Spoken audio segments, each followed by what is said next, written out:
Hello everyone, and welcome to today's workshop. And we're going to talk about knowledge graph, and we're going to talk about multimodal search. I'm Andrea Volpini, and I'm here with Wang, and we'll make a quick introduction and then get started. Elias, I think you can share my screen.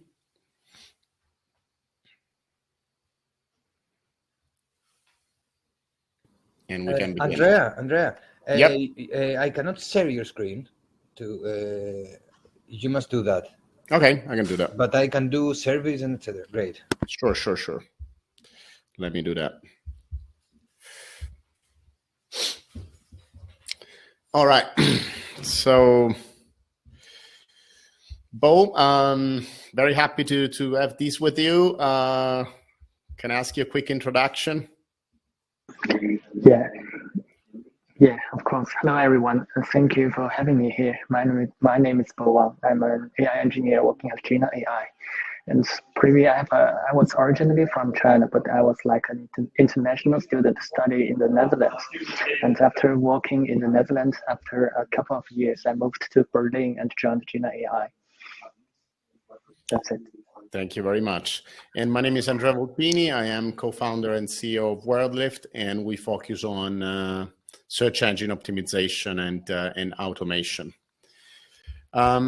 We have a quick survey just to get started and to learn more about the audience. This is an interactive workshop, so we will walk you through some of the concepts that are behind these prototype that has been developed on top of a fictitious e-commerce website. So we will start by a few ideas, but before getting to that, we would like to ask a few questions to make sure that we can fine-tune the content to your background and expectations. So I will let you go through the simple 3 questions that we have created for you.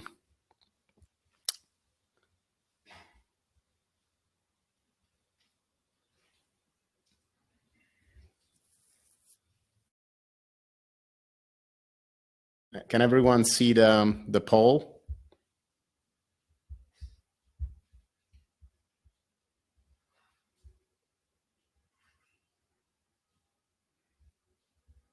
Okay, I can see that attendees are coming. So welcome, and we're just starting with a quick introduction and a poll to understand more about how to fine-tune the content of today's workshop. So I will keep another minute for the poll, and then we can close it, and should be good.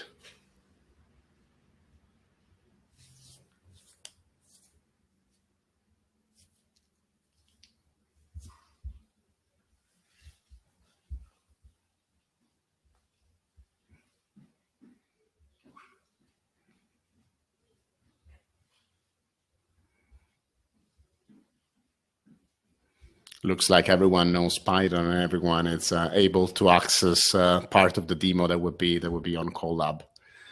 So just please start with answering a few questions, and then we can start rolling. The workshop is divided in 2 sections. We will first try to understand what it takes to take an e-commerce website and build a product knowledge graph. And then we will set the requirements for a new way of creating an internal search experience on this e-commerce site. And then with the help of Bo, we will dive into the technicalities and how this can be done using Gina AI. So just a few more seconds, but I think we are fairly confident that we can run some code on Google Colab, and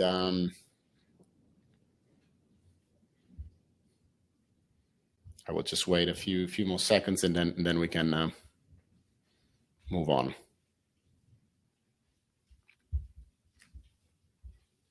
While the poll runs, I can see that more people are joining. Welcome.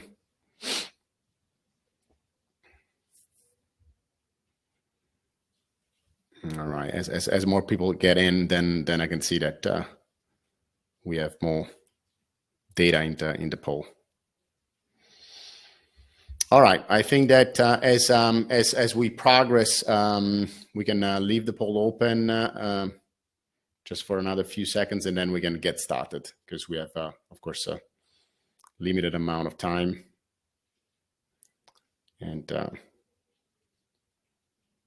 okay, good news is that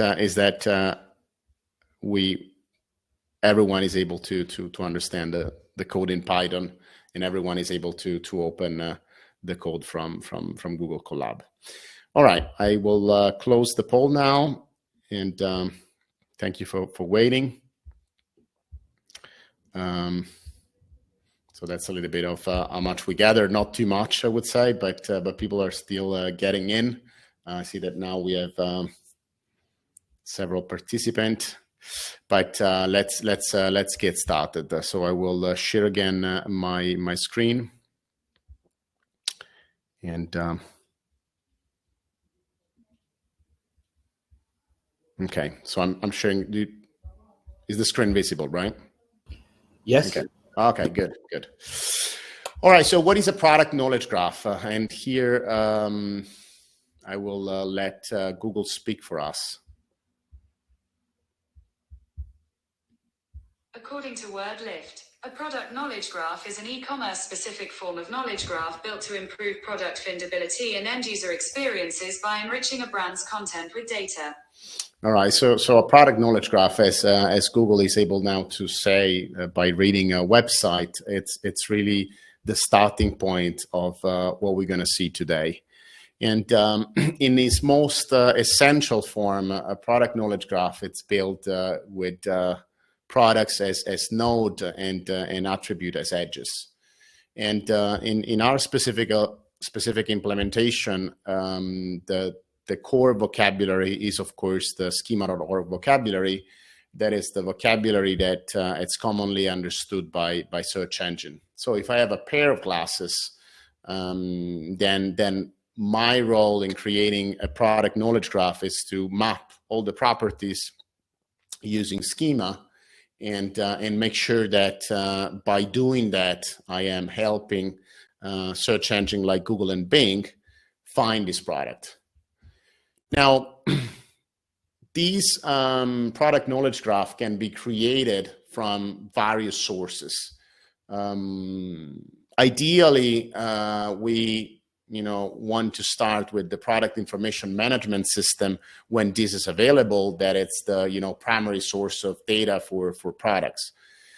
But most commonly, of course, we start with the various merchant feed that the e-commerce have already prepared for their Google or Bing or Amazon campaigns and visibility. Last but not least, we might end up in crawling the site or part of the site in order to harvest the data that we need inside the product knowledge graph. WordLift automate SEO by creating this knowledge graph, and a lot of the work that we do as a building block as these data in a graph form. But of course, there are challenges in doing these, and while every website is different, most of the challenges can be grouped into these three main areas. So the biggest challenge, of course, is data sparsity. We might have, maybe 1,000 products, but only 10% of these 1,000 products have, all the data points that we think are needed for Google to properly identify the product.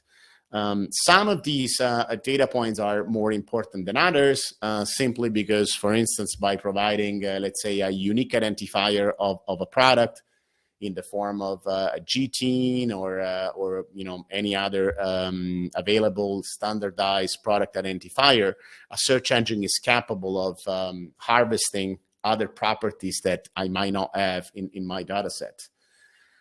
Another big issue, of course, is that we want the data to be as comprehensive as possible, and specifically when we deal with products, we have a multifaceted object that it's not only described with a textual description or a set of attributes, but most probably is described also with images and with product reviews and maybe with FAQs. So all these multiple formats have to be there in order for the product to be fully searchable. And of course, this is challenging. It's not always possible, but we have to ensure that the data, whether it's structured or unstructured, is as comprehensive as possible. Now, we also need to check the quality and the reliability of this data, and this is vital in the context of search engine optimization, because we want to make sure that Google is able to find an alignment, for instance, between the data that we are sending in the form of XML feeds, like the Google Merchant feed, and in the form of structured data that is embedded on the web pages. There is it's very common that the two things don't talk to each other, and of course it's very common that Google doesn't get the confidence that is required for bringing that product up in the result pages. It's also quite common that we end up in having maybe a product description that is contradicting the information that we are passing to the search engine in structured form. So all of these issues with the quality of our data become vital in order to automate SEO and to create the lift that solution like WordLift needs to make in order to create the required business value. So here I'm just going to go through a few of the processes that we use in order to enhance this product knowledge graph, starting from whatever data source we might have received from the client. So here you see a text of the description of the product that we saw before, the Prada 1990s tinted rounded sunglasses. And then you see that one of the things that we do is we use either supervised or unsupervised machine learning techniques to classify the product into whatever taxonomy it's used by that website. And in this case, you can see that I'm calling an API on the WordLift backend, and I'm sending the labels, and then the algorithm is telling me that most probably this would fit into the accessory area of the store. So product classification is one of the things that we can do in order to improve the quality of the data, and that would allow us to add an edge. I can start to say that well, this product belongs to that category, and it doesn't seem a lot, but it really is a lot in terms of SEO, because that would create the confidence that the search engine requires to drive queries that previously were unseen. Because of course now we know that within the context of the catalog of this e-commerce, this product it's classified as an accessory. Then of course we can work with images, and here you can quickly get on this link that I'm sharing now in the chat, and you can see how the structured data it's created by WordLift for this specific product, and how we are able, starting from a single image, to create multiple renditions of the image for that specific product. So enhancing the quality and the quantity of the image, it's something that we do, and that allow us to then create one other node, which is, in this case, the schema image property. And here we started with an original images, and then we start to create, the various sizes of the images that a search engine like Google or Bing would use for creating, the various carousels inside the Google Shopping, inside, the free listing on the universal search, and whatnot. So getting one images, creating the images, getting the category, or try to understand the category from the raw text are some of the things that we can do in order to improve the quality of the data in this product knowledge graph. Name entity recognition, it's another of these tools that we use, for instance, for detecting brands and attributes. And in product knowledge graph, it's interesting to see that we are not dealing just with entities, because in some cases we're dealing, for instance, with properties like materials or property like the sizes, and all of these properties are inside the custom vocabulary that we create for the specific implementation that we use for training the name entity recognition, so that then we can, again, improve the quality of the data behind the product. And after we have added, for instance, the category and the images, then we can add the brand by using the name entity recognition on, the same text that we had at the beginning. And these are just examples of, the required data work that we do for SEO. And again, all of this work in the end is measured in terms of how many organic clicks can we generate, what is the actual lift that we can make. So that's really our starting point. Now, when we do something like the name entity recognition for extracting the brand, we also do dereferencing. So we also look into Wikidata or DBpedia or any data set that the client has made available to us in order to properly dereference the entity with the equivalent entity in another data set that can provide further insights. Now, in our platform, we are also able to merge different graphs. So on one side, we might have a centralized knowledge graph with all the brands, and then, with all the links associated with these brands. And then on another data set, on another graph, we might have, all the list of the attributes for our products. Now, we have created the infrastructure in such a way that we can merge data coming from different graphs into the same JSON LD that a search engine would see. And this allows us to also work with multiple teams. So there is a team that maybe it's curating the brand names, and teams that maybe it's curating, the different fashion styles. And then all of this information from multiple graphs, it's merged into, the final JSON LD that it's packaged for Google and Bing to process.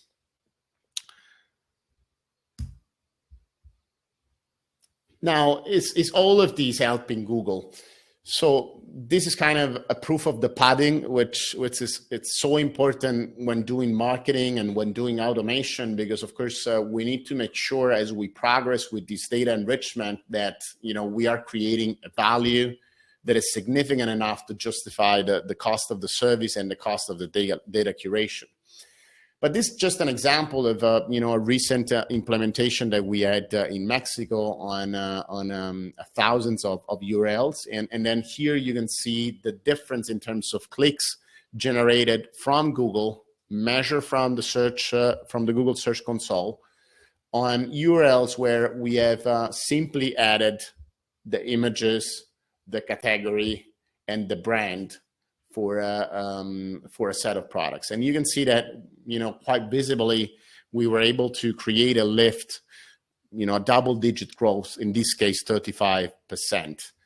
versus, of course, the control group. So all of these, the creation of the product knowledge graph, it's effective in the beginning because we provide multiple ways for Google algorithm to understand what product we are selling. Now, we have recently started to work also in direct collaboration with the team of OpenAI on creating the killer product description. Because as we were working more on this product knowledge graph and on e-commerce, we quickly realized that the quality of the descriptions on most of the stores, it's poor. And it also takes a lot of time for the editorial team or the shop owner to work and improve this description. And so we started to look at what was around and the best practices, and then we have created our own pipeline for producing new product description by starting from the data in the product knowledge graph. And so I'm going to share quickly some of the process that we have in place. Now, on the left side here, you see the existing product description, which is associated with these fictitious e-commerce website that we're using for today's demo. And you can quickly recognize that this is template based, and so it's repeated across the products in the same category. And in the end, a lot of the text it's really not informative because it's a repetition of a template. And on the right side, you see what we have been able to produce using the data in the graph and the language model like GPT-3 in this case. It's something that it's kind of changing the game because it's not only more informative, but it allows us to scale the creation of this product description to the level of the variant. Most of the product description are associated with the main version of the product. But here, the challenge for us is to find a way to create a unique product description for one and every variant of the product. Now, in our cases, we also want to respect the tone of voice of the brand. So we need to carefully study how the brand is approaching, the description of the product and what are the lessons learned from their editorial team when writing something like this, which it seems simple to the human eye, but then it's highly complicated when you start looking at it in terms of, training data and fine tuning of a language model. We also want to be SEO friendly and informative. That means that we know by looking at the queries behind this product that some keywords needs to be there in order for the product to be easily found. Just to give you an idea, something like sunglasses or eyeglasses, or the product type, it's not always available in these product descriptions. Now, as we know, language models are stochastic and not grounded. So it's very hard to repeat the same quality across, thousands of different products. And that's why we started to work on a framework for validating automatically generated content. Because our goal is to create informative content that can rank on Google using natural language generation. And so the real problem is not really it's not only to train the model and make sure that it fits with the editorial needs of the brand, but most importantly is to make sure that, the available information it's present in the text, and that the text is valid in terms of, content guidelines and SEO. And most importantly, we need to make sure that the model is producing correct information. Now, this same flow can be applied also to existing product description, and in order for us to understand more about what level of improvement could be brought into the e-commerce store in order to make this product more easy to be found. So I'm gonna quickly share the validation flow, and as you can see here, we have the first example, what we have in our fictitious shop, and then we have one of the generated copy for the product, and then we have a second version of this description. And I have created here a link that you can copy if you want to have a quick look at the code on how this is working. I will not have the time to dive deep because I want to kind of focus on the neural search part, but this is something that we are doing in order to, as you can see here, detect if some attributes are mentioned in the text. And you can see that, here we have the lens color, the brand, and the product type, and for instance, we don't have the product name, whether in these two samples here that have been generated with GPT-3, we do have the product name, which is, by the way, quite relevant for a lot of the searches out there. But interesting, also we can see that in this case, we have very few attributes, but they are all correct. And here we have generated a description that has more density in terms of information, but there are two attributes that have wrong values. Now, the reason why this is so important is that, of course, as we can generate this product description, we also want to be able to quickly validate the quality of this product description in a semi-automated way so that we can scale to thousands of products without having too many people involved in the validation process. So here there is a code, and you can play with it, ask questions, but I will move on and try to get to the point where we start using this data for creating a new search experience. What else do we do in order to create this product knowledge graph? How do we help Google and of course the merchant in creating the information that are required for helping someone find the product that we're selling? So one of the things that we do is that we look at the queries that a specific product page is intercepting from the Google Search Console. And then we start to look at either the questions that are being asked in these queries from the Google Search Console, or rich elements like the people also ask in Google or Bing, where we can see the most frequently asked questions about the query for which our product is ranking. So we try to seed questions that people are asking around the product. And then we generate, again, with a different workflow, but still using a transformer-based language model. We generate the content that it's then reviewed by the editor and then published on multiple pages. So here, the challenge, again, is not only to find the right questions for the product, but it's also to generate a proper answer that, again, it's fitting with the same tone of voice of the brand. And then, of course, we have to maintain this content. And so here, the other thing that we do is we analyze the traffic from Google Trends for that specific query, and we try to predict when the query is going to pick.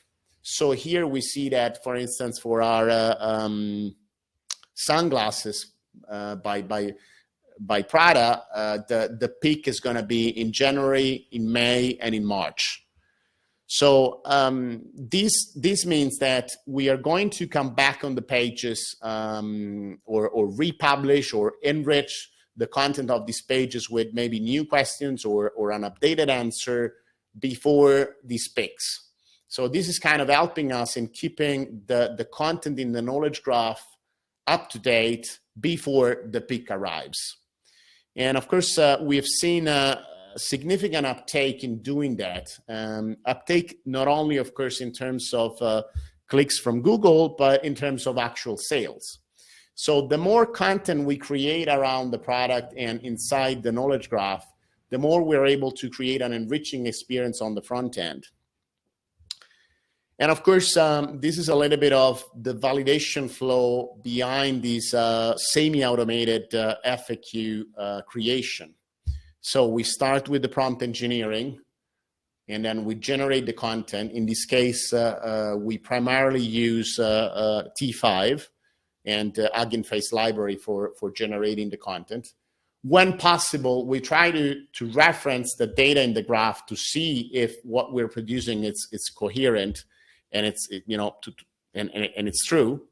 And then we move into validating, and then of course we have our moderation team on our end, and then of course the client has its own validation on their side, so that before the content is published, there are two checks that we have to go through. As we know, of course, the risk of going out with untrue statement or even biased statement is extremely high at this point. So we want to make sure that by running our validation workflow and by flagging content that needs to be revised by human editors, we prevent this from happening. And also we are constantly improving the quality of the generation.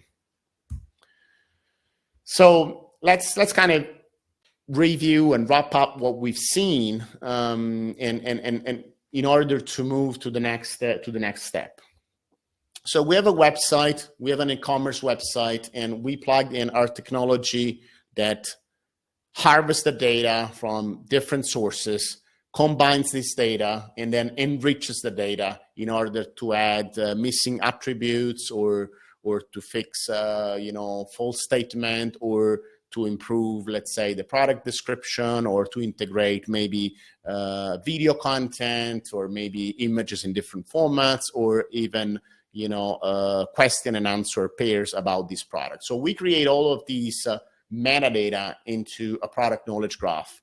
And then we use this product knowledge graph for, creating, again, the structured data that Google can crawl, or even the Google merchant feed if that is not yet available. So we can feed the data that has been improved back into Google. And these turns, as we saw, in more clicks and more sales. So as we have been doing these, and as we improved our pipelines to enrich this data, we started to think, but what if this data is not just for Google? What if the information that we have in the product knowledge graph can drive a more enriching and valuable search experience inside the website? And at that point, we have been evaluating different frameworks, different solutions, different platforms, and then we decided that we want this solution to be built on open source, and we partner with GenAI that it's driving this workshop today with us in order to build a new search experience for e-commerce website. What we're going to see today, it's really the first prototype that gives the direction of where we're going, and we're planning to launch the product at the beginning of the next year, and we want to scale it to hundreds, possibly thousands of websites. And today we're going to look at what type of challenges we are facing and how we're planning to create an impact. Search, of course, it's something that it's widely available. There are multiple solutions out there for creating a rich search experience. So we wanted to work in this specific sector because of all the work that we do on a daily basis for helping Google. And so we decided that, this massive work that we do for helping search engine, commercial search engine can be actually devoted also to create a better internal search experience. So there are really kind of three driving requirements that we have set when we started the collaboration with GenAI. So one thing is, of course, that we want to create an impact in terms of sales and business. And that's kind of, change a lot, because you can create the best search experience, but maybe doesn't drive the business, because there are considerations to be made when designing a search engine for an e-commerce website. You might get the best results, but maybe, the product is out of stock, or you might get the best suggestion to the user, but maybe you're selling the product where you have the minimum margin. So you kind of need to instruct the technology to serve the business purposes in order to create an impact for the end user, the client of the e-commerce, and of course at last for the merchant that is making the sales. We also thought that it was time for the search engine to think in phygital terms. Now, phygital, it's a new term, a marketing term, a buzzword if you want, that combines the physical and the digital experiences. And this has become so important after the pandemic and during the pandemic, because of course we're kind of merging at a very fast speed the experiences that we have when we shop online, and the experience that we have when we are physically present at the point of sales. So a phygital approach, it means that we need to be able to point and shoot something that we see that we like on the street, and possibly be able to find something from our favorite shop that can fit that specific need. Last but not least, we want to create and build something that can scale to thousands of sites. And then, of course, it doesn't need to require a tremendous amount of investment, because we want to, build something that can start as low as, maybe 80 euros per month fee, that becomes affordable for a lot of the small business out there that are on WooCommerce. So these are kind of the three basic requirements that we have, and that's kind of where we're starting. So this is the demo site that we have created for building and prototyping this idea, and it's running on WordPress and WooCommerce. And as you can see on the left side, if I make a query like white sneakers by Adidas, the result is sorry, there are no products. But on the right side, we can see the same demo working on the new GenAI search engine, and of course we are getting results. Now, in terms of requirements, again, it means that we're moving from a text-based only search to a multimodal search. We want to be voice ready or dialogue ready, if you like. That means that we want to, as much as possible, be able to interpret the need of the user by analyzing the natural language in the query. So as you can see here from this very simple demonstration, we are able to switch on the facets for the color and switch on the facets for the brand. I will do a quick demo of the search engine, and then I will pass it to Bo for kind of explaining you a little bit of how things are working in the back end and where we are with implementation. So let me share the screen again. And I'm gonna get the right screen. Okay. All right, so here we can start with something simple, of course, that would probably work on your existing search engine, which is dog boots, and we get a list of different boots, and here we have kind of designed a super simple UX just to test things out. We can filter by color, we can filter by price, we can filter by brand.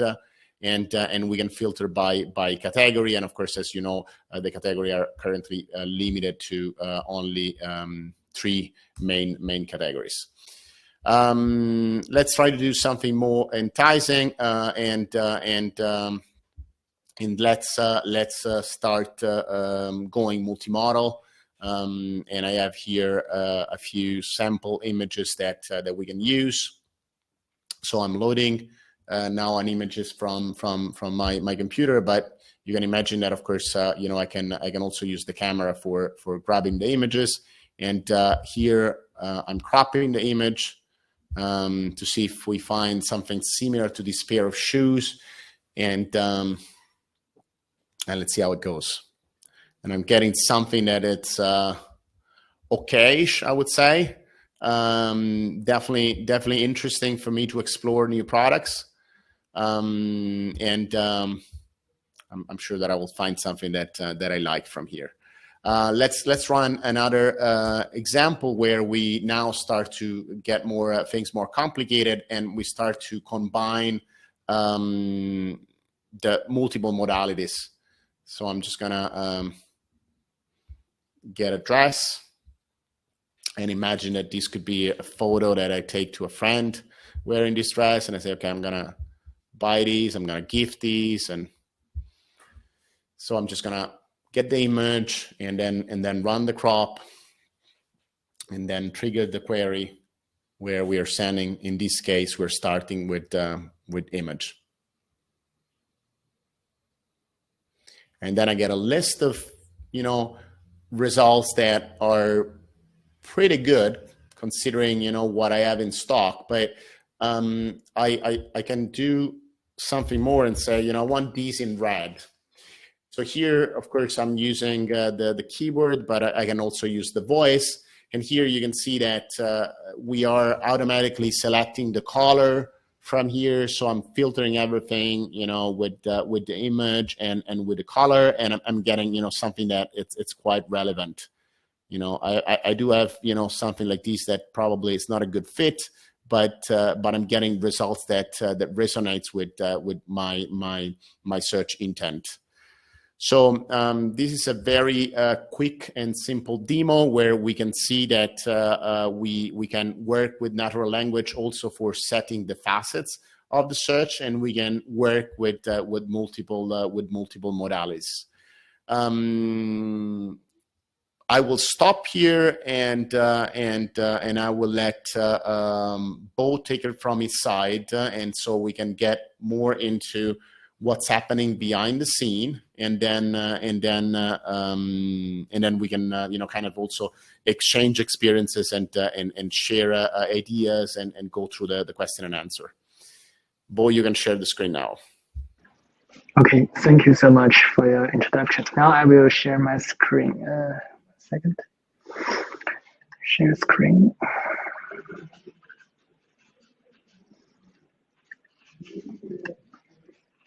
I think now you should be able to see my screen.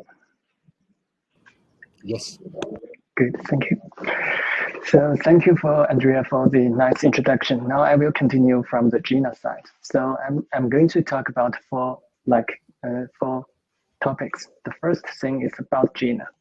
The second thing is on basics and some data executor and flow, three main basic concepts within Gina.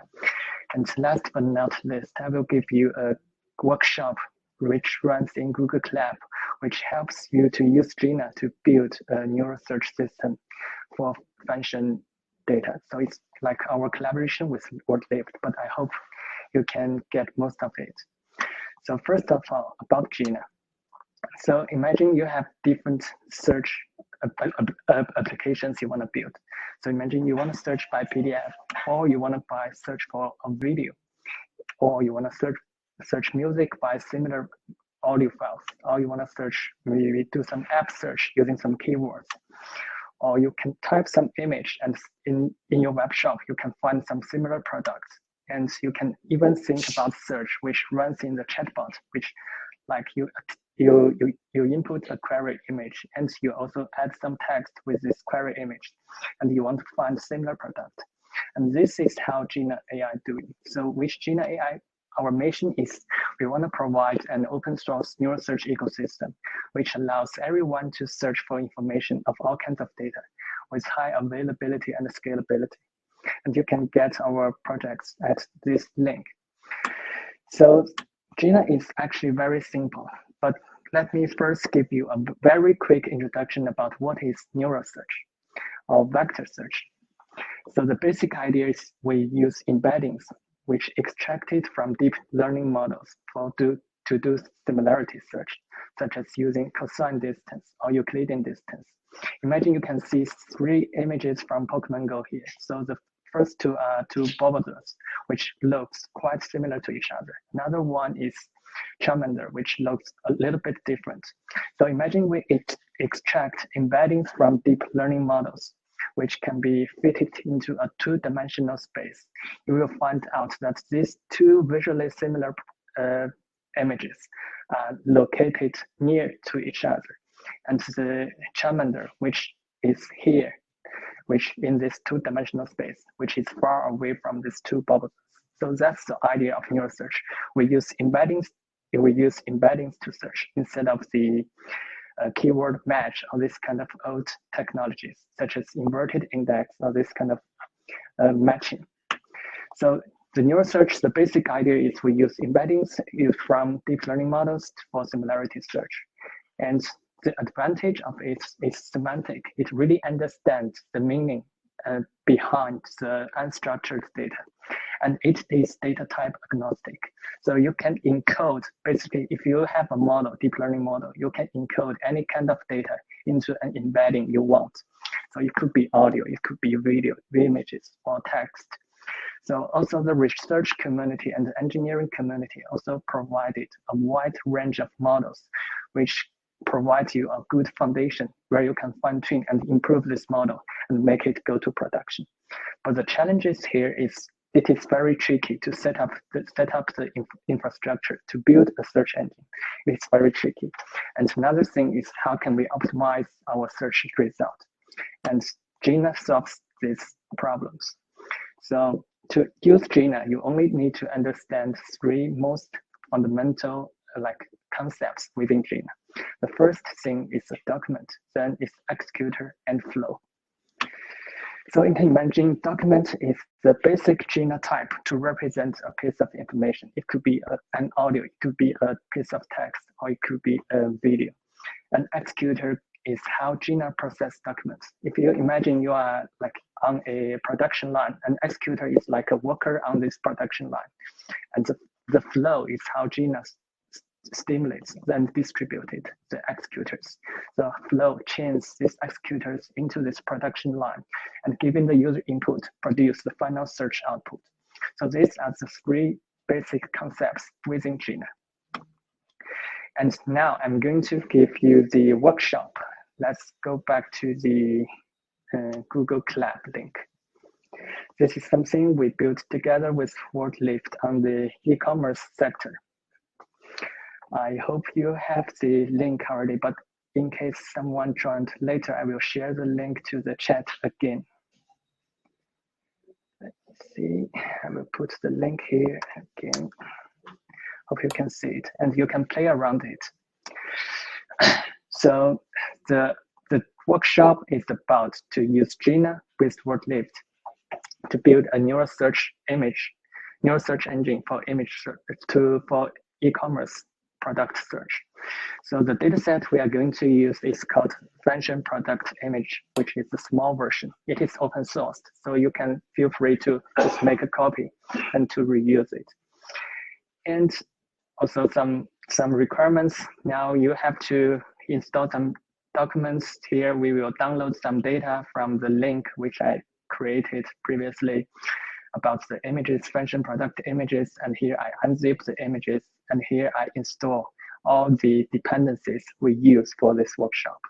So pandas, pillow, matplotlib, and touch vision. These are for some dependencies, but the real things we are using is Gina here.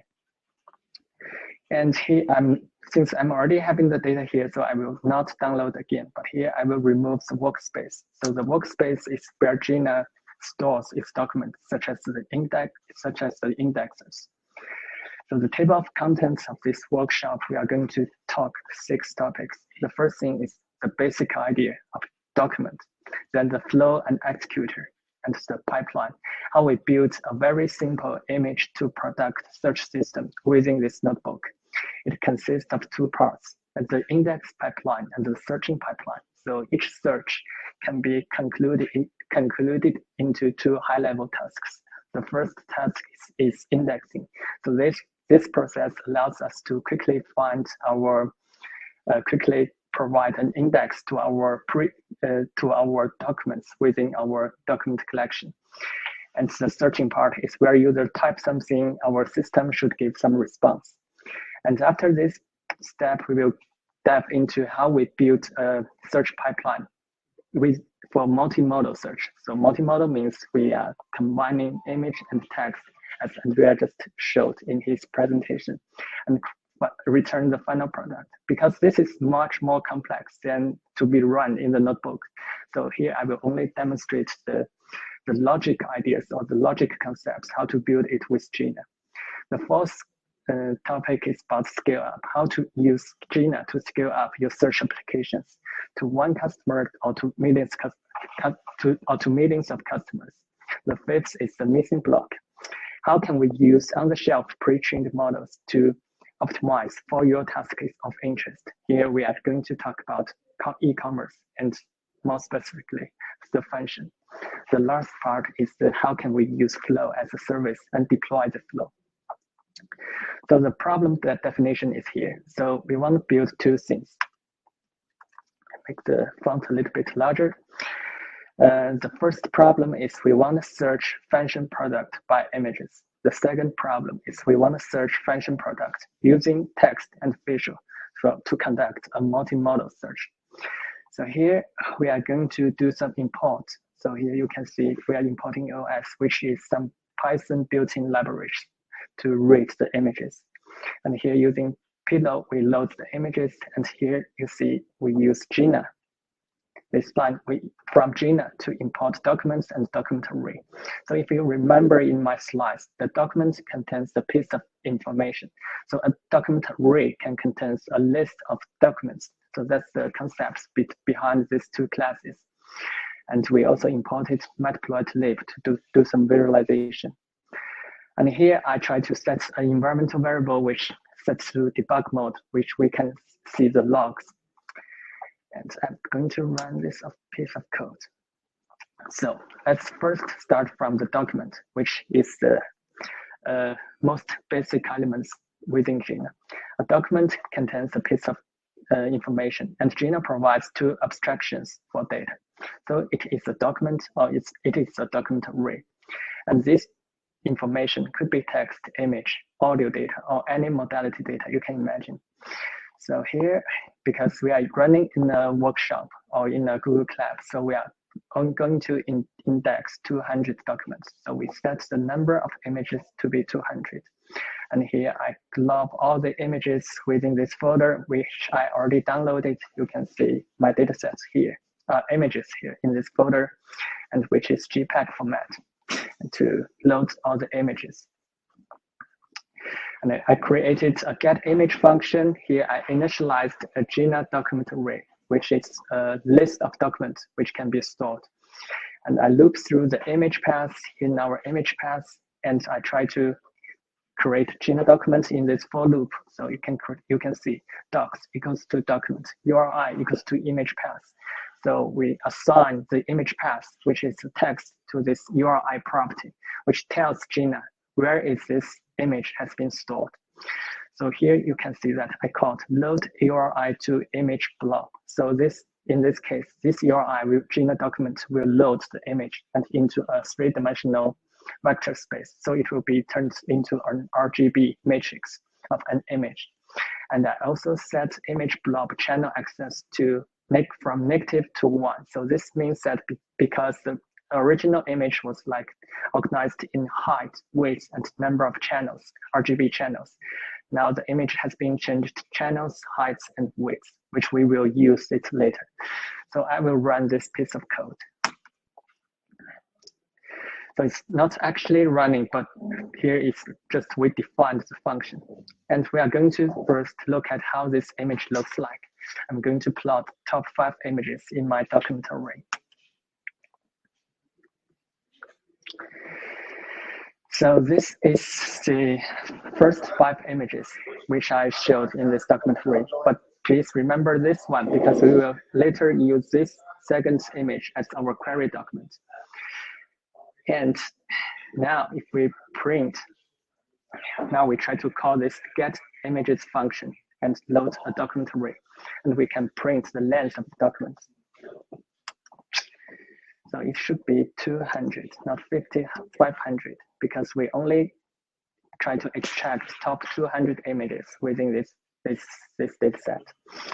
And now we have 200 images stored in our document array. So the second step is how can we try to use image to search a product, which is corresponded to our second concept. So the first thing is about flow. Flow is the main pipeline within Jina. It describes the way Jina the way documents should be processed, labeled, or stored. So if it is made up of components such as called executors, which are the workers on this production line. The flow is the production line, which organizes these executors. And these are, 1 second.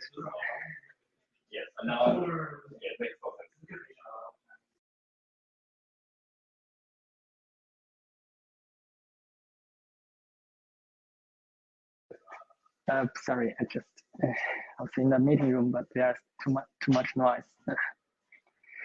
But now we can try to build, now it's made up of components, which is called executors. So executors can be imagined as workers working on the production line, and flow is like something manage these workers and change these tasks.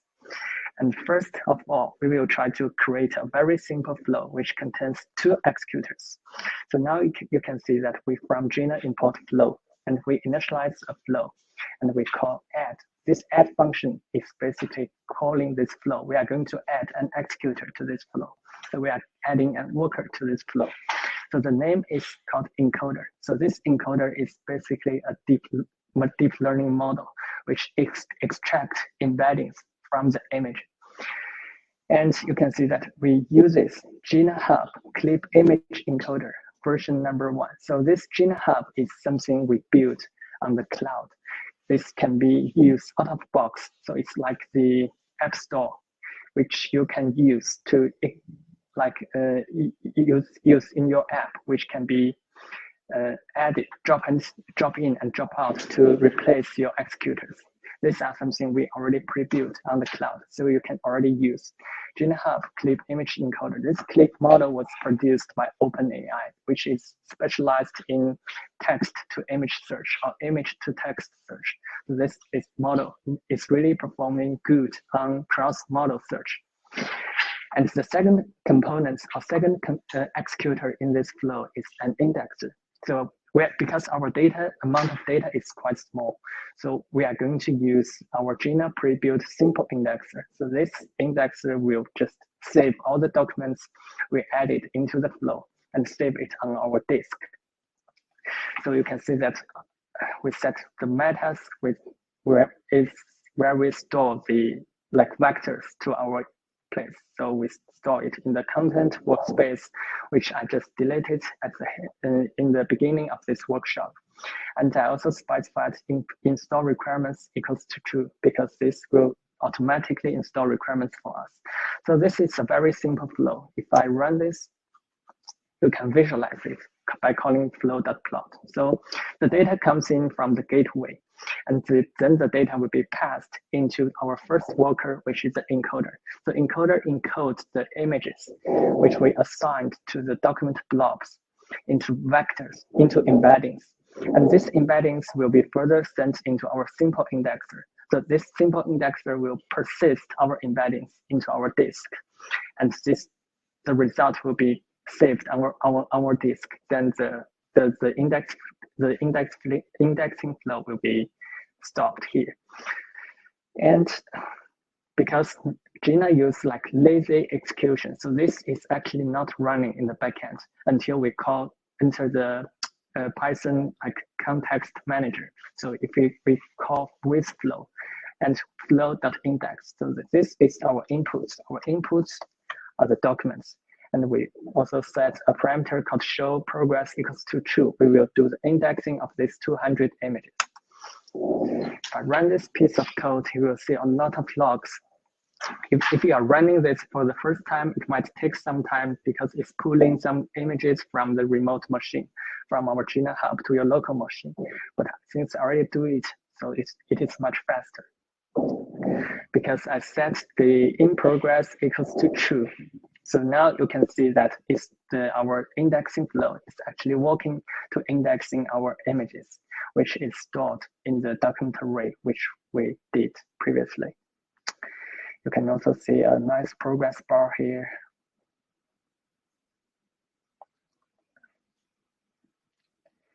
And very fast, we have finished our indexing step. So the flow will be terminated automatically after the indexing was finished.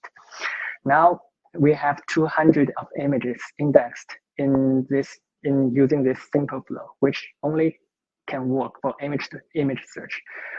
Let's now try to mimic the way users try to search using our flow. So you can see that we also call the same flow as an encoder with the indexer, and we call the context manager with flow, which triggers the flow again. And we can do f.search, which means that we are trying to search something in this flow. And our inputs now becomes the first document in our document array, which is this document. So we imagine this document now becomes our users want to search using this image. Now we try to use this image to search, and we set return result equals to true. Then we can return something back to our response. And we also set parameters limit equals to 5. This means that Gina will return us top 5 results. Apparently, this is something configurable, but now I'm going to stick with 5. And here, after the response has been returned, we try to save the URIs into this Python list. So we are doing a for loop, trying to look into the returned documents and get the URIs back to this match URIs. So now Gina is trying to search this the similar document we input here. This is a query document. And we try to, I think the search has been finished. Now we try to see the matched URLs, and we try to plot them. Because we only indexed 200 documents, you already see that the top 1 result is exactly the same document we try to index. And the top 2 is kind of similar product, but a little bit darker. The third one, not quite relevant. Fourth one, not quite relevant. The fifth one, the color is relevant, but not in the same category. But this basically shows how it works because we only index 200 images. So if you have not good quality of data, this search result should be much better. And that is how simple it is trying to use Gina to build a search engine. So basically, what you need to do is to create a list of documents, which can be using Gina and to store into document and document array. And you feed into your document array into our indexing flow. So here we use some pre-built clip image encoder and simple indexer. So then you call the index flow to index all your documents. And then you do the search and you try to print the result. And this already gives some reasonable result. But now this is not enough. So now in the third step, we are going to talk about the flow design of a multimodal search engine, trying to use image plus text to search for product. And this is our collaboration with WordLift. The search by multiple modalities beyond text box is much more common in these days. Multimodal search allows users to conduct their user query with both images and text and more. But before that, we could ask ourselves 2 questions. The first one is how to create a customized executor using Gina. So basically what you're seeing here, what we did before, this clip image encoder is a Gina built-in executor. But in your real use case, it is much more common that you are going to write your own executor. So our first question is how can we create a customized executor? The second question we are going to ask ourselves is how to use Gina to create a document which supports multiple modalities. And let's try to answer the first question, how to create a customized executor. So here you can see that from Gina, I imported executors, requests, and document array. These three things. You don't have to care about requests too much, but the thing is executor and document array. So here I create a very stupid executor called dummy query intent parser. So this dummy query intent parser, which you can see that this class inherent from the Gina executor. So this is like an upgraded worker in our pipeline. And here I create a function called pass user intent. This function, I'm trying to understand what is the user trying to query for. And you can see that I annotated this function with this at request decorator. This means on search, which means this executor only works at search time, not indexing time or not other time. If you remove this, this will also happen at indexing time, but we will keep it because we only want to understand the user intent at search time, because when user is searching, then he will have something like a keyword comes in, then we can pass the user intent. So the first argument we send to this function is called docs. So it will be a document array. And the second one is keyword args. So now we inside this function, we try to loop over this document array for doc in docs, just using a for loop. If Adidas is in docs.content, so this is user query is normally just one document. So, but we always pass a document array inside this docs parameter. So if you see that if Adidas is in docs.content, then we try to assign the tags of intent to be brand of Adidas. Otherwise, if Nike is inside docs.content, we set the docs of tags of intent is equals to brand equals to Nike. Then other else, if this is something we don't understand. So this is a really dummy query intent parser. Now I try to build this executor. Here I want to put this executor or this worker inside our production line or inside our flow. So we created a new flow called flow, and we added an empty encoder which doing nothing. We just create a name here, and we try to add an empty indexer which also do nothing. But we also used something new called intent parser. So this executor uses our dummy query intent parser. So now if we are trying to call the flow, enter the context manager, we try to, when user at searching time, we call with f.search inputs equals to a new Gina document. Imagine this is the user's query document, and the content is black Adidas sport shoes. And we set return result to true, and we try to print out the tags of the query document. As you can see that because our query is already like this, we want to try to detect the user's intent is trying to find a document which with brand, is the brand of this user query. So we try to print out the result.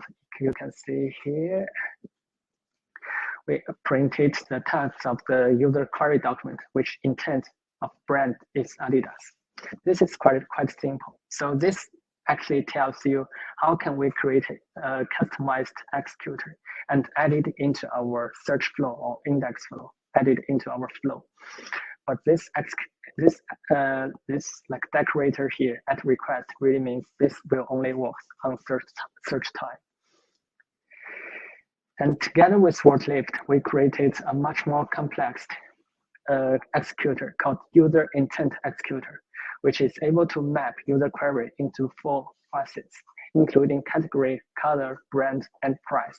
So this could be leads to better search results using post filtering. So in the backend, we could configure something like called auto intent equals to true to apply this feature. And you can, as you can already see it in Andreas' presentation, he already filtered the result based on the detected intent. So if the user query is Nike shoes, maybe sport black, it will look like something like this. If from Gina import document user query equals to Nike shoes spot black. Then we trigger the flow. With the flow, we try to do some search. The user input is a user query we have here. This is basically a keyword. And we, in the parameter section, we allow auto intent equals to true. So this flow will automatically detect the intent and attach the intent into our intent section, which could be used for filtering at the end of the search flow. And after matching documents by similar vectors, we could also apply these filters based on this recognized text. So now let's see how, so basically this is how can we create a customized executor and how our collaboration with the auto intent parser works. And now we try to answer our second question. How does Gina represent a multimodal document which contains two modalities? The first modality is image. The second modality is text. So the answer is called our recursive document structure. So basically, a document can contain chunks or matches. So a document can be a root of document, and it can be contains a set of chunk documents or child documents.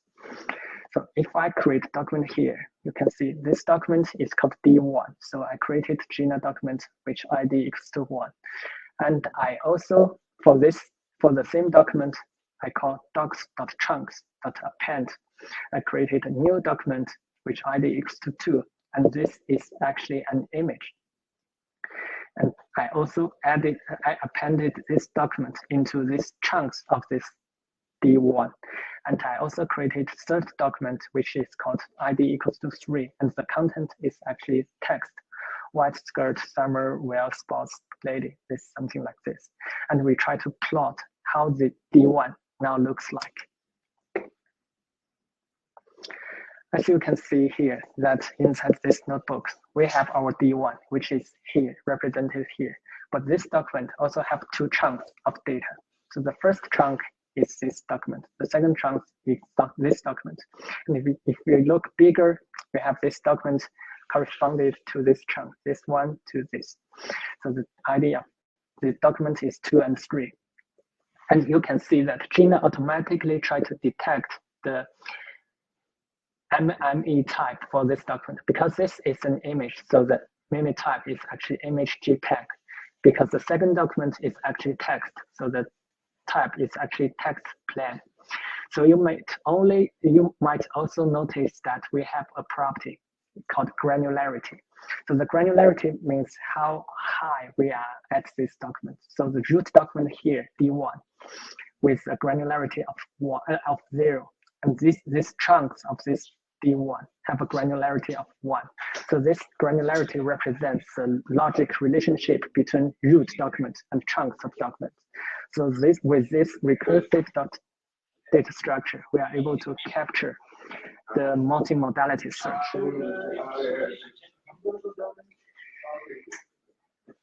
And we try to plot the first chunk of the data. It looks like this, which we already see before.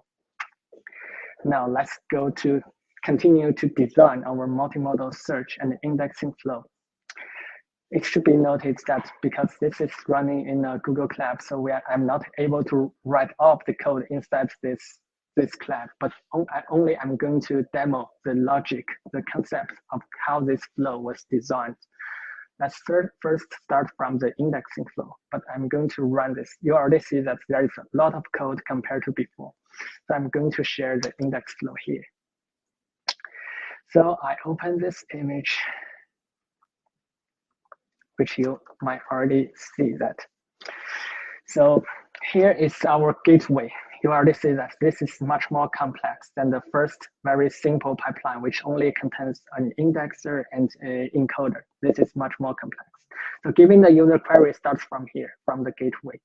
So we have, first of all, we have a document chunker. So this document chunker contains two chunks of subdocument. So we have a root document, which has two chunks, the first one is an image, the second one is text.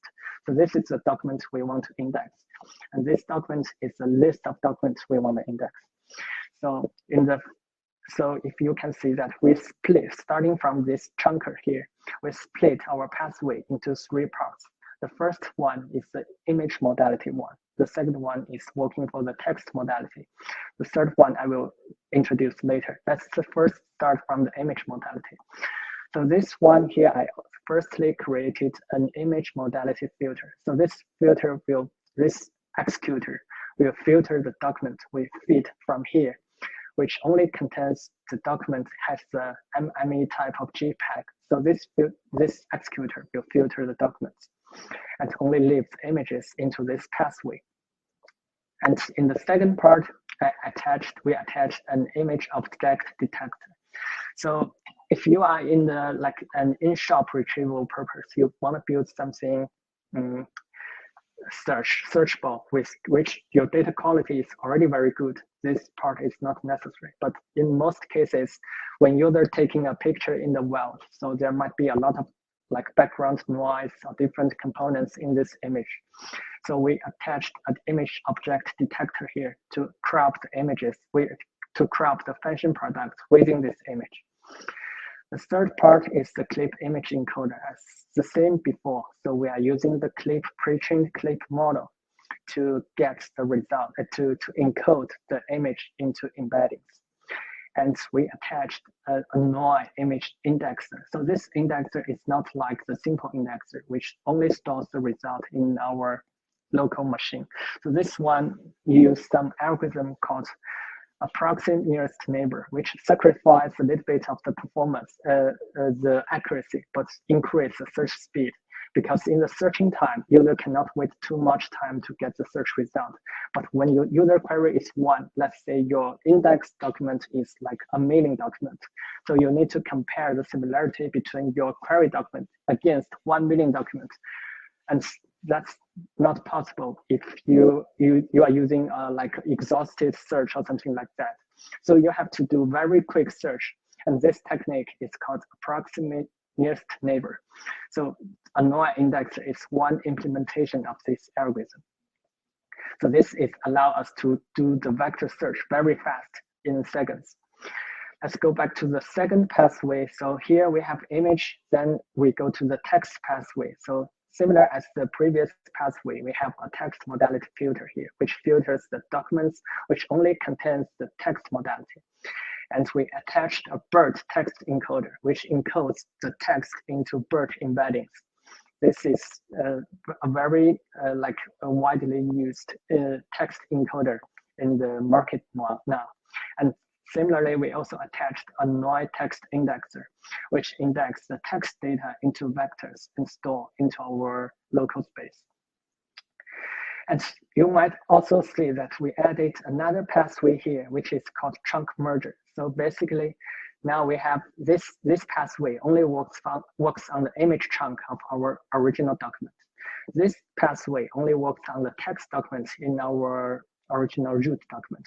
So this chunk merger basically merge the two chunks back to its original like root document, which has granularity equals to 1. So this one has a granularity equals to 0. This one as well, but this one trying to merge it back to its original format. And we finished the indexing step. It is much more complex than the previous simple one, but this is possible by our collaboration with Forklift. But now let's start it from the second pathway, the search flow design. It is also much more complex, as you already see here. So I'm going to plot the figure as well and open the image. So similarly as the indexing pipeline, we have a nicely but a little bit complex search pipeline. So this pathway, this pipeline works when user is searching through our indexed data. So first of all, the user input, let's say, is the multimodal document. As you can see that an image and a text, maybe it's an image together with a piece of text. So similarly as before, we have an image modality filter which goes to the above pathway, and we have a text modality filter which goes to the text pathway. Similarly, we apply the image object detector to detect the object within this user query. And we try to encode the user image into an embedding or into a vector. Then we also apply a BERT text encoder to encode the user query or the keywords into embeddings. So we try to use the NOI image indexer here as well, but this happens at search time. So what it's doing is it's trying to compare this image embeddings with all of our image embeddings saved in our local disk. So this text also works like the same way. So it's comparing this encoded text embeddings against all of our text embeddings saved on our local disk, and produce a score for each modality. So the result of this executor will be a list of scores, which how this user query document image is related to all of our other images, how this user text query is related to our text queries. And here we have the trunk merger similarly, but it's try to find its parent document, which is the user's original query, to merge two modalities. And after this merging step, we have a rank aggregator. So basically this one, because for different modalities, we have different scores for chunks. So this rank aggregator, which really means that we can add the scores based on its modalities. For text modalities and its associated image modality data, we add the scores together to produce the final rank. So after we get the final rank, we can apply the intent pattern we introduced before. We pass the user query into intents, and this user intent is able to do the filter. That's the last step. We can filter, for example, the user is querying for Nike, maybe shoes. So in the product filter, we will filter documents, ranked documents, which only belongs to the shoes category with black color, and produce the result back to the user. So this is how the search pipeline works. So one concept I mentioned, this is how I'm going to introduce a little bit more complex search flow, how to design a search engine for multimodal search. And in the next step, I'm going to tell you how can you use Gina to scale it up or scale it down. So Gina is designed to help everyone to build new search solutions out of the box, from proof of concept to production, and which also gives you a lot of possibilities to scale it up or down based on your requirements. So if you can see here, I'm going to import from Gina import flow, and I initialized a flow and added a clip image encoder, also a NOI text encoder, and I try to plot it here. So this is actually a very simple flow, which doesn't do much of things. But some executors, in this case, clip image encoder, might become the bottleneck of your search system, because deep neural networks takes time to inference and on CPU. If you are using this flow using a CPU, the step of using encoder to encode this image into embeddings really takes some time, maybe 0.5 seconds, but it's already a lot of time. So the first step, the first option for us to speed up is to use GPU for inference. But GPU, because it is very fast for GPU to optimize deep neural networks. And Gina allows you to do with very simple configuration. So imagine now you have a GPU machine, and you added your encoder here called clip image encoder GPU, and you config. I'm going to use all GPUs on this machine, and also you specify the parameter here called device equals to CUDA. So I'm going to use NVIDIA CUDA like in this GPU machine, and you try to add another indexer and plot the result. So now Gina will take care of it and try to do all the inference on using the GPU resources on your machine. So this is going to greatly speed up your search time. And in the meantime, Gina also supports horizontally scaling. Simply put a number into your executor. For example, here we try to import Gina from Gina import flow, and I initialize the flow using the clip image encoder as well, and using GPUs all, and also device equals to CUDA. But I also config something called replica equals to 3. I'm going to tell you later how this replica is implemented within Gina. So replicas equals to 3 will help you do the horizontally scaling for Gina. And I added a noise text indexer here, and I'm going to plot the flow. So as you can see that the flow is already much more complex.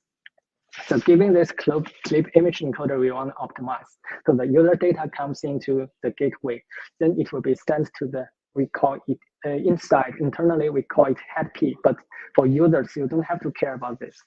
So this one will try to create 3 executors, identical executors within this flow. So each flow is going to help you process your images in parallel. And at the end, this TLP will help you collect all the data back, which processed by this image. And the result will be sent back to the annoy indexer. So if this is the way how you try to reduce the bottleneck in your search system, the above clip image encoder has been scaled 3 times, but this executor is what we call is a stateless executor. So the stateless really means it does not keep any states or data inside here. So this executor only do a pass. So your data will be not persistent anywhere, but only passed to the next executor or next worker. But sometimes we will have stateful executor, such as the indexer, which will store our index data to our local machine or to some remote storage. For instance, if we are going to use MongoDB to persist of documents for incremental indexing, now we are going to create a new flow here from Gina import flow, and I initialized a new flow. And here I added 3 executors, as you can see. The first one is called clip image encoder on GPU. The second one is MongoDB storage. The third one is annoy indexer. So the MongoDB storage will help us to keep our documents into a MongoDB database, which can be hosted for incremental indexing purpose. And inside this MongoDB storage, we created a parameter called shards. Shards equals to 3. So this will help us store all the documents onto different shards. I'm going to plot the flow now. So now you can see that our data comes into our gateway, then it will be sent to the image encoder on GPU. And inside this shard, we initialized 3 MongoDB storage. And for each storage, we are going to store some data here, some data here, some data here. Or you are trying to use another pooling like method. So we will keep an identity copy of the data in these 3 pods, 3 executors here. And at the end, the document will be pulled back to the TLP and will be sent to the next executor. So this is how Gina try to help you scale when you have stateful executors. So the thing is, if you want to scale it up, the first strategy you want to try is to use a GPU machine for your executor. The second one, if it is a stateless executor, it only do a forward pass without storing any data on your machine. You can do replicas equals to maybe some number which on your machine.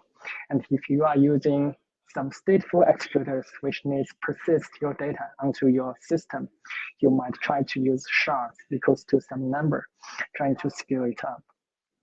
So, but this works for like big customers. But what if you have a lot of like small customers and their budget might come to an issue? For example, when you use a GPU as an executor, which process very fast for this inference time, so the cost might be very expensive. For instance, a GPU machine hosted on Amazon normally costs maybe $1 to $15 per hour, and this is something not acceptable for the small shop owners. So we can do something, but Gina can help you handle this situation. So now you can see that we have a flow called customer 1, which calling the basically clip image encoder on GPU here. And we have a second customer, which also do the same thing. And this might be very costly, but we could how can the user try to reduce their cost? GNet provides a functionality called sharing of executor or a shared executor. So what you can see here is that because this one is actually costing very fast, so we are actually trying to call this remote clip shared executor GPU here. And apart from GPU and uses with, we specified a host, which means this executor is hosted on this machine. And we add an argument called external x2 So this flow will first try to use this GPU executor hosted on this machine. And also for the second customer, we also allow they to connect this GPU on this machine. So this allows these two customers sharing the same GPU machine hosted on this host by using the external x2 And I'm going to try to plot the flow. The flow gonna looks like this. Because this GPU machine is really expensive, so we serve it remotely, and we try to inside GNet, we try to use a GNet flow to connect to this remote flow. And this also happens for the second customer. So their data will also be sent to the remote clip image encoder on GPU hosted on this machine, then pass the data into his own executors or own flow. So this will tremendously reduce the budget the small shop owners gonna spend on the GPU machines. As you can see that this also can be applied to storage or any other things that if you can just keep their data isolated. And one of the very important thing I want to talk about is the missing block. So as you might already know that there is a lot of on-the-shelf pre-trained models. Maybe these models are trained on some data set, public available data set for academic purpose, but they are not applicable for your task of interest. For example, what we are doing now is we are trying to build a search engine for the fashion product. But this is very tricky because on-the-shelf pre-trained models does not maybe useful to build a proof of concept, but not useful, but not enough to serve the real customers. Why? Because most of the pre-trained models are optimized for certain domain. For example, the VGGNet, ResNet, or vision transformers, they are mostly pre-trained on ImageNet dataset, which contains the embeddings. The concepts are volume, strawberry, which might not related to your search system. So this model output embeddings of the dataset might not suitable for your task of interest. So within GNet, we try to adopt the idea of transfer learning and magic learning and developed a new open source toolkit called FineTuner. So this idea of transfer learning, which means that in practice, very few people train an entire convolutional neural network from scratch. But because this is relatively rare to have a dataset of sufficient size, instead of this, it is very common to pre-train a complet on a very large dataset, such as ImageNet. Then we fine-tune our neural networks on a smaller dataset using to serve as a fixed feature extractor of the task of interest. So this is the idea of transfer learning. We try to adopt the pre-trained model from ImageNet, and we try to fine-tune this model on our search tasks, such as function, such as maybe furniture searching, this kind of things. And also deep learning models, deep neural networks has a similar ability, which is able to tell objects which are visually or semantically similar and which are not. So this is the idea of metric learning we borrowed. So imagine this is an anchor document, which is a user query. We can build positive and negative pairs around this user entry. And after the model learning, we try to pull the positive product very close to the entry product, and we try to pull away the negative product from the entry product. So that is the idea of the metric learning. So within FineTuner, we build some algorithms, try to combine this transfer learning and metric learning techniques. So what you need to do is just to try to import FineTuner as FT. And now you have a pre-trained model. Here I just created very basic one from Touch Vision. created model called BGG16 and using pre-trained to equals to true.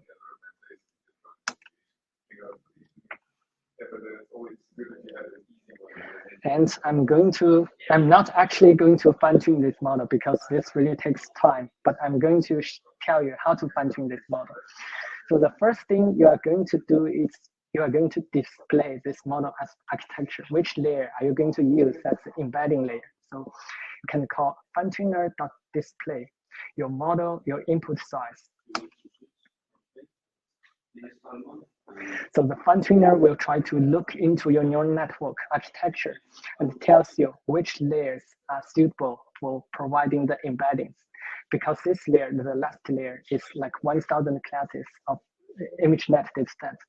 So if you think, okay, maybe linear layer 33 is the embedding layer I'm going to choose as the feature extractor to extract embeddings from the image. Now I'm going to use the linear layer 33 as my embedding layer. So here I'm going to create some code. This is actually runnable. So you can actually copy and paste on your machine, but it takes time. So I just put a text here. So you can imagine, you can see that here I created a document array, which basically try to host a list of documents. And here I created some random images using NumPy. And these are images of RGB shape 24. The height is 224. The weight is also 224.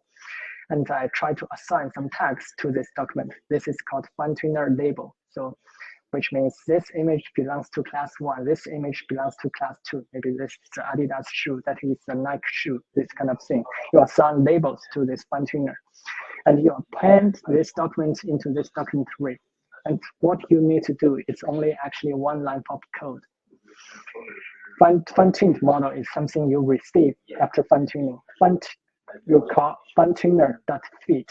So the model is the VGGNet, which you are using from the pre-trained models I get here.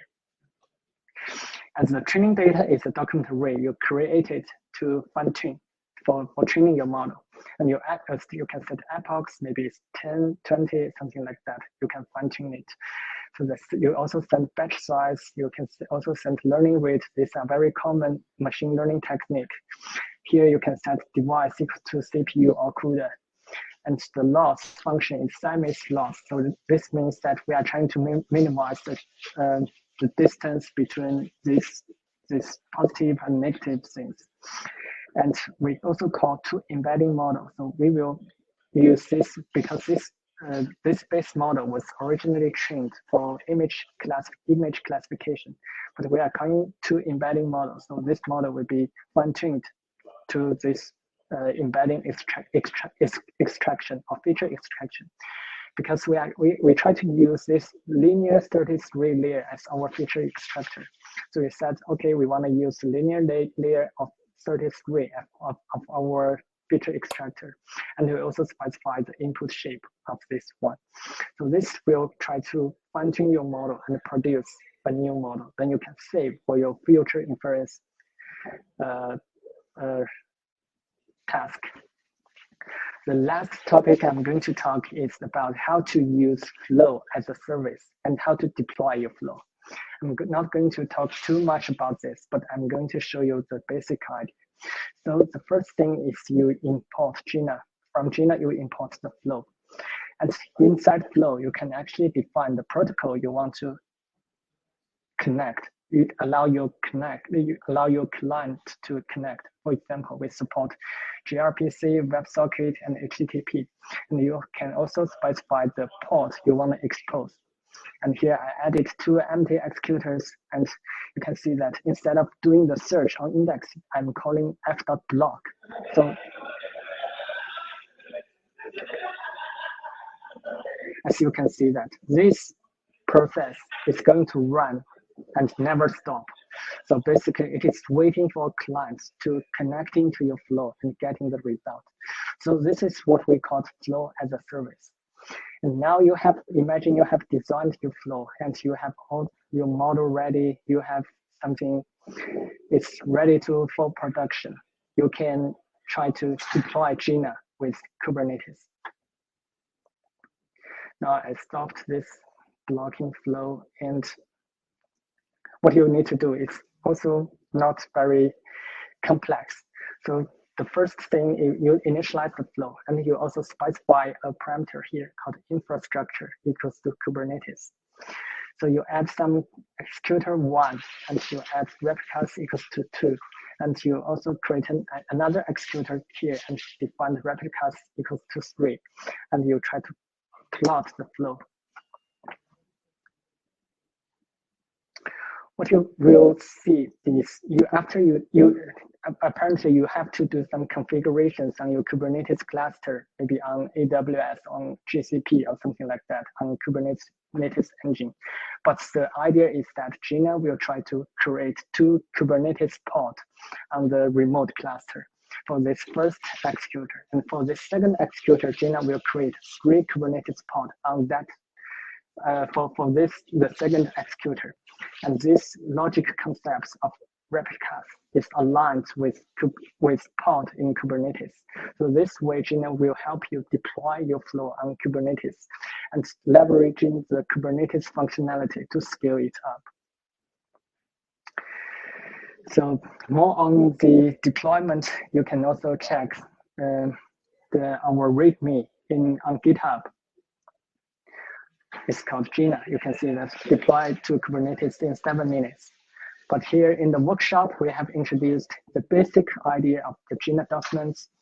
How can you create very simple indexing flow using one executor for encoding, one executor for indexing. Then in the later, we try to build logically very complex indexing, which we collaborated with Worklift for doing some real-world tasks. And lastly, but not least, we also introduced how to scale Gina to different, to large customers or small customers, also how to deploy it to production using Kubernetes. And that is my presentation. Thank you. Wow, that was brilliant. That was brilliant. Thank you. All right, I think we have time for some Q&A. I think it was delightful and dense, a lot of information altogether. I hope we didn't overwhelm the participants, and ready. Of course, we're ready to take questions. So we are on the chat.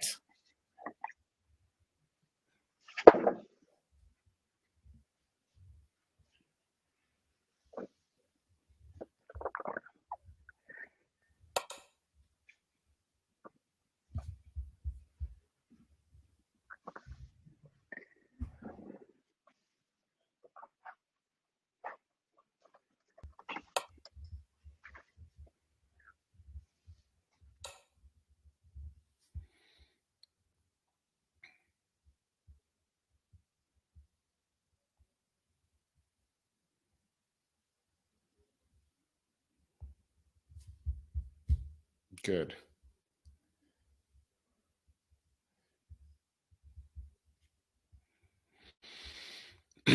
So I think if there are no other questions, maybe let's see if Bharat is writing.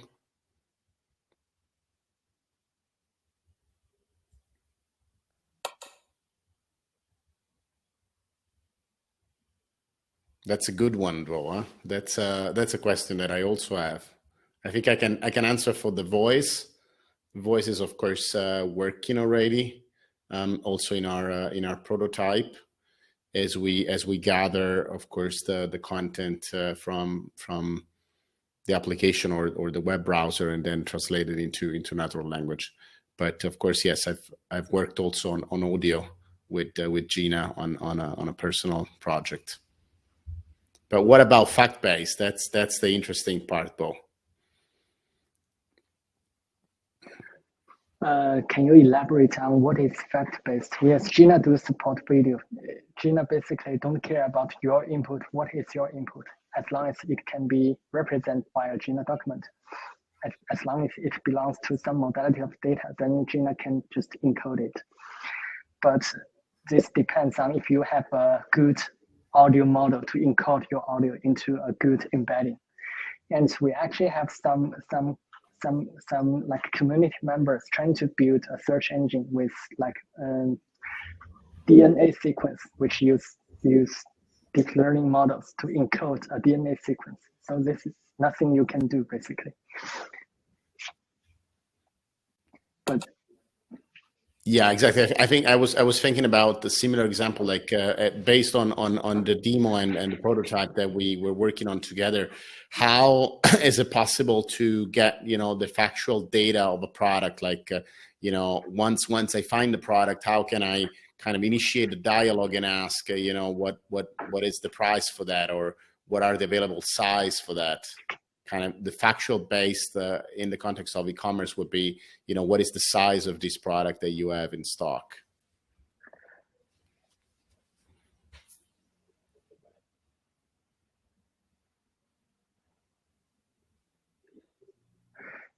yes, I think as long as it is a property of a product, you can save it inside a Gina document, like tags section, which you can save the documents based on their tags, maybe the size of the document.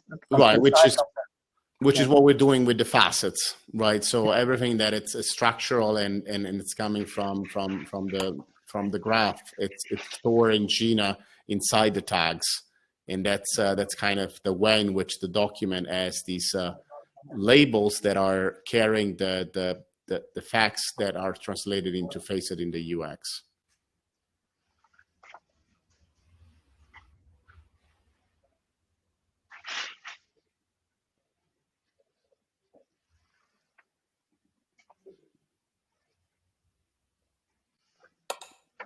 You're welcome. Thank you for your question. All right, it was great. Thanks everyone from joining. I think we still have a few minutes in case someone else has questions. Of course, for us doing SEO, it's particularly fascinating as we can kind of apply some of the techniques that we study from analyzing Google SERP into what we want search to be inside your website. And that's why we're feeding Bo with a lot of indication and ideas that we want to bring in. But as we can see, one of the biggest challenges really to kind of scale the project so that we can deliver something that would work across hundreds, potentially thousands of sites without, costing too much. And I think a lot of progress has been made in these past months on this area. When we started, the idea of running into Kubernetes wasn't yet available, but I think now it's not only available, but it's also very easy to be configured. Yes, as one of my colleagues said, our collaboration with Lyft was also very eye-opening for us, because for us, we have a lot of experience in developing tools for developers, but we are not very close to the market, or we don't really understand the user's needs or the SEO community. So that is what we learned from the work Lyft. We really learned a lot. That's good. That's good. We'll keep on playing together. All right. So looks like someone is going to download Gina soon and run an important test on digital NHS. That's great to hear. All right. Of course, you can reach us both on Twitter and LinkedIn. Bo, I don't know if you want to add if you have an handle on Twitter that we want to share. I will add my Twitter so that anyone can kind of continue the conversation. Sure. Yeah.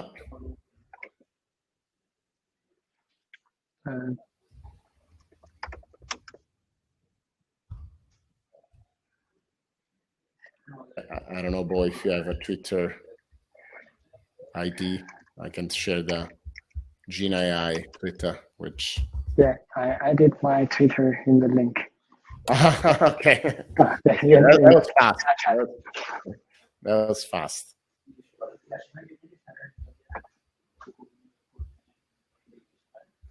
Okay, awesome.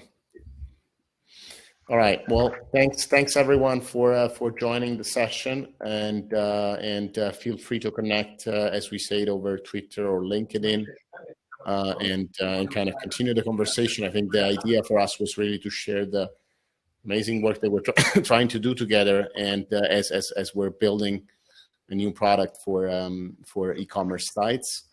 And also, it's of course these workshops are helpful to see how the data in the graph can be transformed into embeddings, and then out of these embeddings we can create new services that can help companies grow their businesses and create better content recommendations. So there are all sorts of use cases that are attached to something like multimodal search. We're also using GenAI on the context of conversational interfaces, where we are indexing the content that we structure in the graph as frequently asked questions, and then we are using these for creating conversational interfaces where the user can actually query on the site the knowledge base that has been organized and structured as question and answer pair. So there are different ways in which this idea of getting these off-the-shelf models and then personalizing this model. Of course, one aspect that it's key is that there's no solution that fits it all, and especially when you look at these large transformer-based language models or any sort of